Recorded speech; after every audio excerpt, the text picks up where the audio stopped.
श्री स्वामी समर्थ सर्वांना. आत्ता सध्या अधिक मास सुरू आहे, त्यामुळे अधिक मास हा खूप पवित्र मानला जातो. या मासात केलेले दान धर्म जप तप हे खूप फलदायी असतात. त्यामुळे अधिक मासात व्यंकटेश स्तोत्राची सेवा कशी करावी म्हणजे त्याचे फळ लवकरात लवकर मिळेल. आता आपल्या जीवनात अनेक अडचणी असतात किंवा आपल्या इच्छा असतात की हे पूर्ण व्हावं म्हणून. त्याच्यासाठी हे आपल्या संसारातील जे काही अडचणी दूर करण्यासाठी व्यंकटेश स्तोत्र हे खूप प्रभावी सेवा मानली जाते. त्याच्यामुळं अधिक महिन्यात तुम्ही ही सेवा नक्की करा. आता ही सेवा कशी करावी तर ही सेवा 3 दिवसाची केली जाते, 11 दिवसाची केली जाते, 21 दिवसाची केली जाते बघा.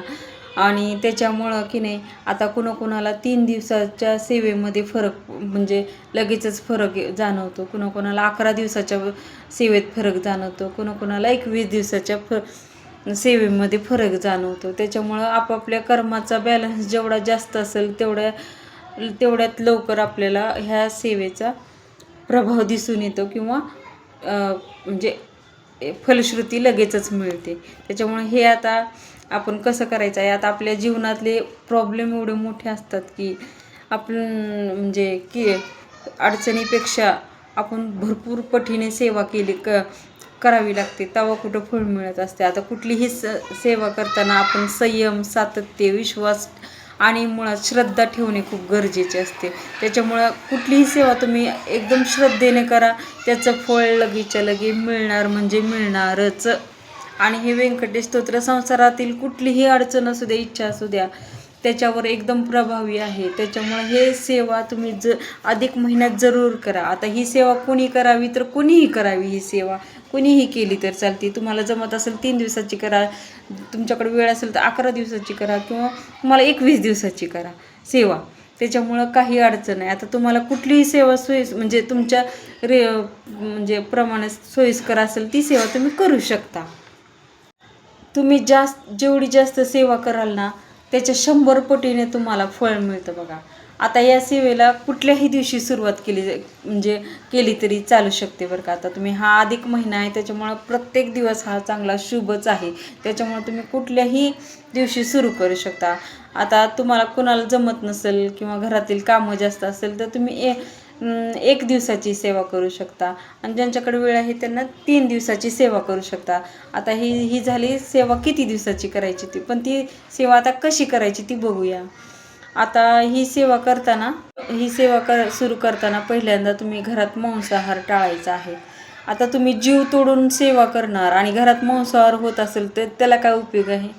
त्याच्यामुळं तुम्ही पहिल्यांदा की नाही घरात मांसाहार टाळायचा आहे आणि सात्विक जेवणाचं भोजन केलं पाहिजे तुम्ही. आता रात्री 11 वाजता तुम्ही एकदम छान एक प्रसन्न मनाने आंघोळ करायची आहे. आंघोळ केल्यानंतर तुम्ही छान मस्तपैकी आता देवघरातच भगवान विष्णूची मूर्ती असू द्या किंवा फोटो असू द्या त्याला स्वच्छ करून आपलं फूल ते वाहून, तुळशीची पानं ते वाहून, धूप आरती सर्व काही करून आणि अखंड दिवा ठेवायचा आहे आपल्याला. आता तो तुपाचा पण तुम्ही लावू शकता किंवा तेलाचाही लावू शकता. शक्यतो शुद्ध तुपाचा दिवा लावा तुम्ही, गाईच्या तुपाचा दिवा लावा तुम्ही, म्हणजे एकदम फलश्रुती लवकरात लवकर मिळते. आणि आता तुम्ही जर देवघरामध्ये जर जागा नसेल तर तुम्ही आजूबाजूला तुम्ही सेपरेट पूजा पण मांडू शकता. आता कलश पुन्हा फोटो तुम्हाला म्हणजे बाजूला पण तुम्ही मांडू शकता. आता नंतर तुम्ही छान मस्तपैकी असं प्रसन्न मनाने एकाग्रता व्हायचं आहे, मन प्रसन्न ठेवायचं आहे. रात्रीची वेळ असते बघा, खूप छान असं वातावरण असतं बघा रात्रीचं, एकदम शांत एकदम म्हणजे प्रसन्न वातावरण असतं. तुमचं मन एकाग्र ठेवा, इकडं तिकडं अजिबात लक्ष द्यायचं नाही. तुम्ही मन एकाग्रतेने करा. तुमचं काय असेल ती तुमची इच्छा असू द्या किंवा अडचण असू द्या त्याचा संकल्प करा तुम्ही. संकल्प करून शांत मनचित्तेने 11 वेळा तुम्ही व्यंकटेशांचं नाव घ्यायचं किंवा भगवान विष्णूंचं नाव घेऊन तुम्ही सुरू करा. सुरू केल्यानंतर एकाग्रतेने एका लयात वाचायचं आहे ते, एकाग्र मनाने वाचायचं आहे ते. खूप फास्ट वाचायचं नाही किंवा म्हणजे एका लयात एका सुरात वाचायचं आहे. त्याच्यामुळं त्याचं खूप फलश्रुती छान मिळते. किंवा मग काही महिला काय करतात माहिती का, एकदम फास्ट वाचून रिकामं होतात. ह्याला काय अर्थ नाही आहे. एक एक शब्द आपल्या कानावर गुंज म्हणजे पडला पाहिजे, एकदम छान शांततेत ते वाचायचं आहे. आता हे स्तोत्र व्यंकटेश स्तोत्र आपल्याला बघा 2 प्रकारचं आहे, एक संस्कृतमध्ये एक आहे, मराठीमध्ये एक आहे. आता ज्यांना संस्कृतमध्ये छान वाचता येते त्यांनी संस्कृतमध्ये वाचायचं आहे, ज्यांना मराठी छान वाचता येते त्यांनी मराठीमध्ये वाचायचं आहे. आता हे 21 वेळा वाचायचं आहे तुम्हाला. आता तर 20 वेळा वाचलं, फलश्रुती घेतली, पुन्हा लास्ट सगळं पूर्ण 21 वेळा 21वा वेळा वाचायचं आहे. आता हे वाचल्यानंतर ना तुम्हाला खूप म्हणजे वाचताना म्हणजे एक अनुभव येईल किंवा खूप अडचणी येतील. आता पहिला दिवस पार पडला, दुसऱ्या दिवशी काहीतरी अडचण येईल किंवा काही देव परीक्षा बघतील, पण काही न डगमगता किंवा काही न अडचणींना न घाबरता तुम्ही हे पूर्ण करायचं आहे. पूर्ण केल्यानंतर पूर्ण झालं. आता ह्याचं उद्यापन कसं करायचं, आता तुम्ही आता बुधवारी रात्री म्हणजे गुरुवार लागला, गुरुवार 1, शुक्रवार 2, शनिवार 3, हे 3 दिवस तुम्ही रात्री म्हणजे 11 साडे 11 वाजता सुरू केलं. आता रविवार हा 4था दिवस लागतो. आता भगवान विष्णूंना प्रिय असणारी पिवळी खिचडी आणि पिवळा शिरा करायचा आहे तुम्हाला. आता तर नंतर गाईला तुम्ही गोघास म्हणून देऊ शकता किंवा ब्राह्मणांना दान करू शकता किंवा अन्नदान करू शकता तुम्ही. आता काही स्त्रियांना म्हणजे मध्ये आता प्रॉब्लेम येतो किंवा अडचण येते, तर ते दिवस सोडून तुम्हाला पुढचे दिवस सेवा सुरू करायची आहे. आता ही सेवा कधी करू शकता, तर कधी पण सुरू करू शकता. प्रत्येक दिवस हा शुभच आहे. आता तुम्हाला वाटलं की मी आता म्हणजे की आता मला ह्या दिवसात काही अडचणी येणार नाही किंवा मला कुठं जायचं नाही गावाला, तर तुम्ही तो दिवस चांगला बघून तुम्ही सुरू करू शकता. आता काही जणांना वाटते मी 3 दिवसाचीच करेन, मला जास्त दिवसाची करायची, तुम्ही 11 दिवसाची करायची आहे, 21 दिवसाची करायची, तशीच सेवा करायची आहे तुम्हाला. आता काही जण म्हणतात की मला रात्रीची सेवा जमत नाही, घरात खूप काम असतं किंवा घरात लहान लेकरं असतात, त्याच्यामुळे रात्रीची सेवा जमत नाही, तर मग तुम्ही दिवसा करू शकता ही सेवा. बघा, दिवसा सेवा केल्यानंतर सकाळ लवकर उठायचं आहे. सकाळचं वातावरण एकदम प्रसन्न असतं, वातावरण छान असतं. आता घरातली देवपूजा उरकायची आहे आणि म्हणजे विष्णूंचा फोटो किंवा मूर्ती असेल तिने स्वच्छ करून आपलं चांगलं पिवळी फुलं व्हायची आहे, तुळशीची पानं व्हायची आहे, धूपदीप लावायचं आहे, आरती करायची आणि किमान 3 तरी वेळा वाचलं पाहिजे. बघा, हे खूप शांततेत प्रसन्न मनाने एकाग्रतेने तुम्ही हे 3 वेळा वाचायचे. असं तुमची 11 दिवसाची किंवा 21 दिवसाची सेवा पूर्ण करायची. आणि असंच मी जसं सांगितलं तसं उद्यापन करायचं आहे. आता हा अधिक महिना चालू आहे, त्यामुळे अन्नदान केलं तर चांगलंच आहे, तुम्ही ब्राह्मणदान केलं तरी पण चांगलंच आहे, मग हे पुण्यच मिळणार आहे आपल्याला. पण जे त्याच्या यथाशक्तीनुसार तुम्ही केलंच पाहिजे असं काही नाही आहे, पण केलं तरी छानच आहे असं आहे. काहींना 3 दिवसाच्या सेवेमध्ये अनुभव येतो, काहींना 11 दिवसाच्या सेवेमध्ये अनुभव येतो.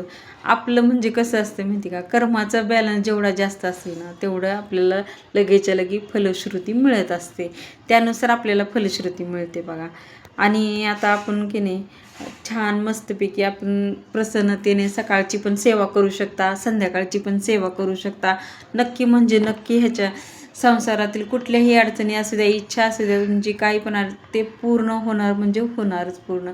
तुम्ही अशी म्हणजे कसं, आता मी एवढं केलं आहे, मी एवढं का करू, मला काहीच नाही मिळालं, असं नाही ठेवायचं. मनात म्हणजे कसं श्रद्धा असणं खूप महत्त्वाचं आहे बघा. श्रद्धा असणं महत्त्वाचं खूप गरजेचं आहे.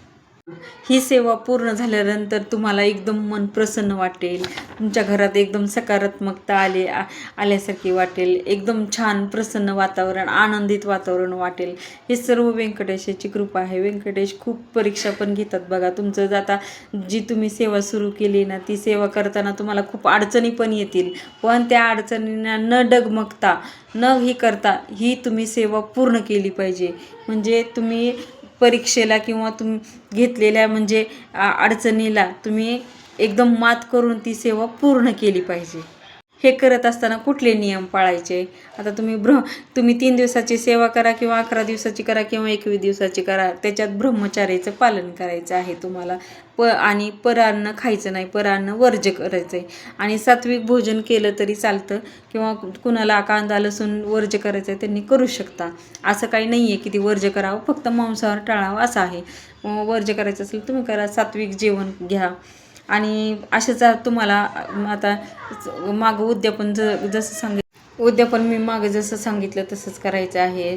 भगवान विष्णूंना आपले पिवळे फुलं व्हायचे आहे, धूप आरती करायची आहे. एकदम छान मस्तपैकी तुळशीची पानं ते वाहून तुम्ही तुळशीची पानं वाहताना ओम नमो भगवते वासुदेवायचा असा पण मंत्र म्हणू शकता. 108 तुळशीची पानं वाहताना तुम्ही 108 वेळा असा मंत्र पण म्हणू शकताय. त्याच्यानं पण खूप फलश्रुती चांगली मिळते. नंतर ना आरती करून आपल्याला नैवेद्य दाखवायचा आहे, खिचडी आणि पिवळ्या शिऱ्याचा, आणि गाईला घास देऊन ही सेवा. आणि मी सांगितलेली माहिती तुम्हाला कशी वाटली ती कमेंट करून सांगा. आणि तुम्ही कुठली सेवा केल्या ती पण मला कमेंट करून सांगा, नक्की सांगा. आणि तुम्हाला व्हिडिओ जर आवडला असेल तर तुम्हाला लाईक करा आणि सबस्क्राईब पण करा.